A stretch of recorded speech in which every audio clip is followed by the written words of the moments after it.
በስመ አብ ወወልድ ወመንፈስ ቅዱስ አሐዱ አምላክ አሜን። በዓለም ዙሪያ ያላችሁ የኢትዮጵያ ኦርቶዶክስ ተዋሕዶ ቤተ ክርስቲያን ምእመናነ ክርስቶስ ከሊቃውንተ ቤተ ክርስቲያን እስከ ምእመናን በአጠቃላይ ሁላችሁም የእግዚአብሔር ሰላም ይድረሳችሁ። ስለ ስድስቱ ቃላተ ወንጌል አጠር አድርገን እናቀርባለን። ስድስቱ ቃላተ ወንጌል እጅግ በጣም በሐዲስ ኪዳን አስተምህሮ ወይም ደግሞ የሐዲስ ኪዳን የትሩፋት ሕግጋት ተብለው ስለሚታወቁ እነዚህን ትኩረት አድርገን ትምህርት እንሰጣለን። ለምንድነው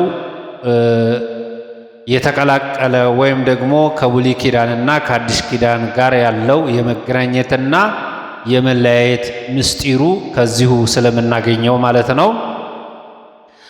እንግዲህ ስድስቱ ቃላተ ወንጌል ሕገ ትሩፋት ተብለው ይታወቃሉ።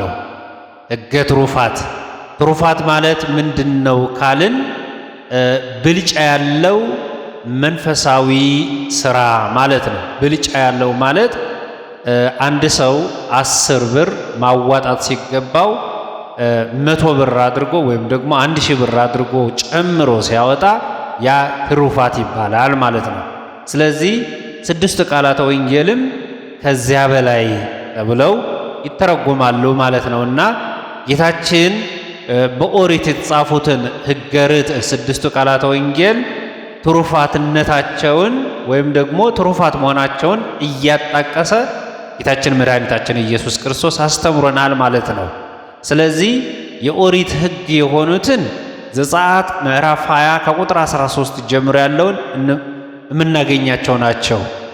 የትሩፋት ሕግ የሆኑትን ወይም ደግሞ ስድስቱ ቃላተ ወንጌል የተባሉትን ደግሞ ማቴዎስ 5 ከቁጥር 21 እስከ 46 ያሉት እጅግ በጣም አስፈላጊ የሆኑ ትምህርቶች ናቸውና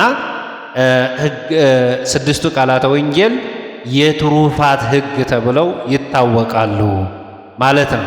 ስለዚህ ከአንደኛው ስንጀምር ኦሪት እንዲህ ብላለች፣ ሰውን አትግደል ትላለች። ኦሪት ሰውን አትግደል ትላለች። ወንጌል ግን መግደል ሲቅርና ወንድሙን በከንቱ ተናግሮ ያሳዘነ፣ ደንቆሮ ያለ፣ ድሪቶ ለባሽ ያለ ወይም አባተ ታናሽ ያለ ተናግሮ ያሳዘነ ሰው ወይም የተናገረ ሰው ካለ በነፍስና በሥጋ ይፈረድበታል ማለት ነው። ስለዚህ አንደኛው ሕግ ይህን ይገልጽልናል ማለት ነው። ስለዚህ ልዩነቱ ምንድን ነው? ያኛው የኦሪት ሕግ አትግደል ብቻ ነው የሚለው። ከመግደል በፊት ግን ምን ይቀድማል? መቀየም ይቀድማል።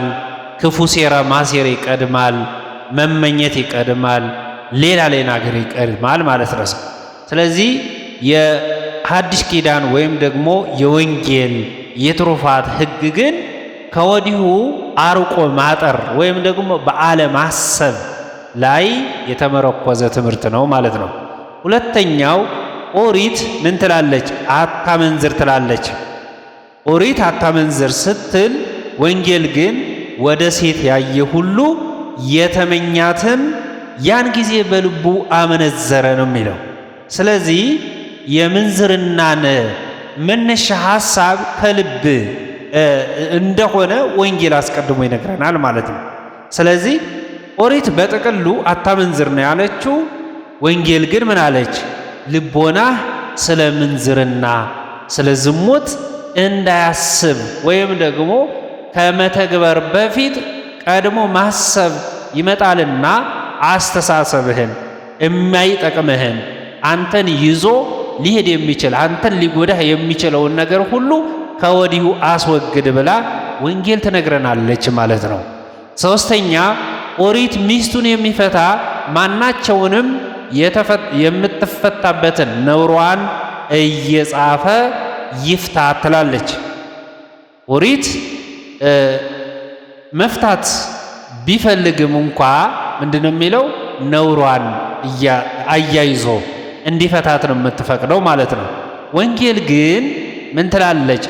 ያለ ዝሙት ምክንያት ሁሉ አመንዝር የሚፈታት ሚስቱን የሚፈታ አመንዝራ አደረጋት ነው የሚለው።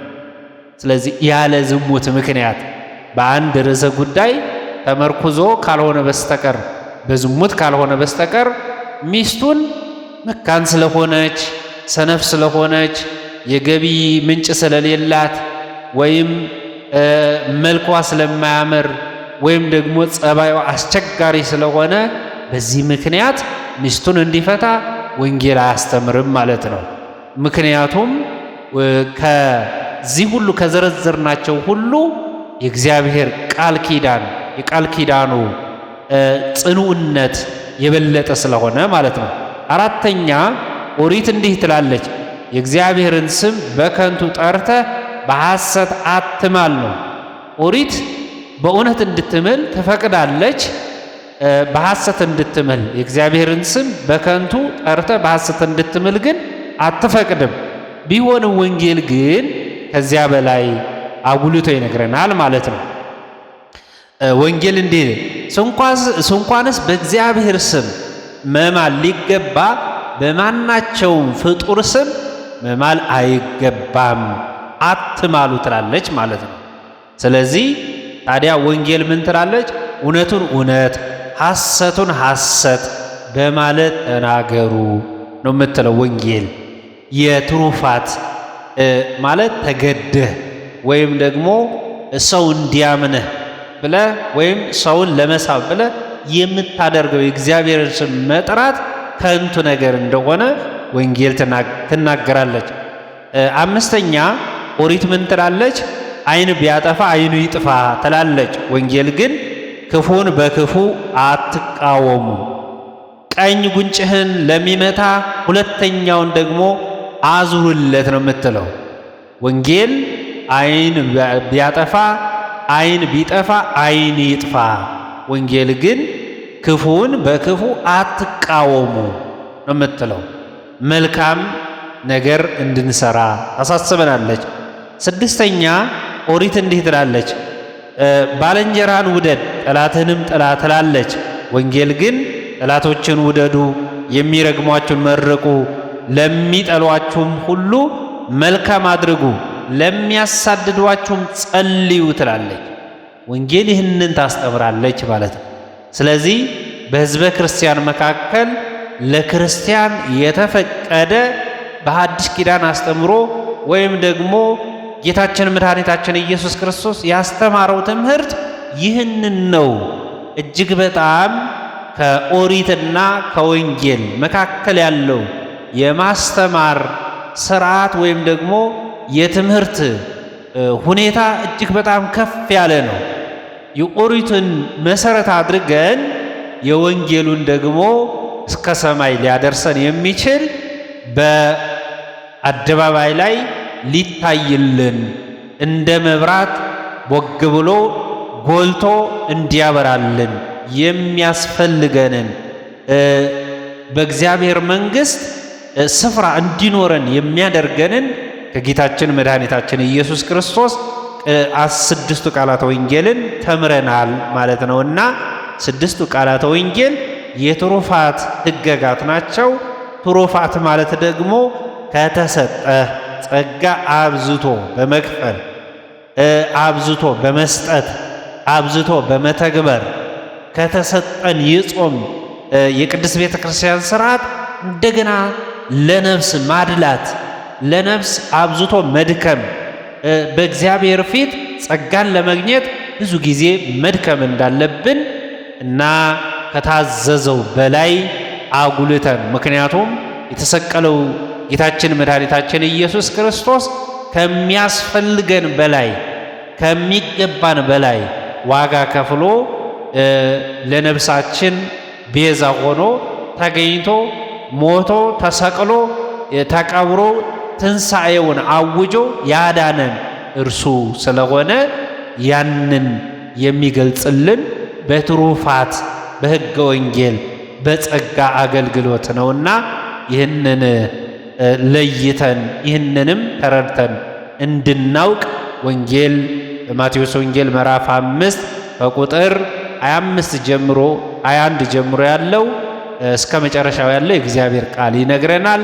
ይህንን የምናደርግ ከሆነ በሰማይ ያለው አባታችሁ ፍጹም እንደሆነ እናንተም ፍጹማን ሁኑ ብሎ በደመደመው በዚህ ቃለ እግዚአብሔር እንደመድመዋለን ማለት ነውና እግዚአብሔር ከሚገባው በላይ ፍቅሩን የገለጸልን ክብር ምስጋና ይድረሰው። የወላዲተ አምላክ በረከት ረድኤት ከሁላችን ጋር ይሁን። ወስብሐት ለእግዚአብሔር።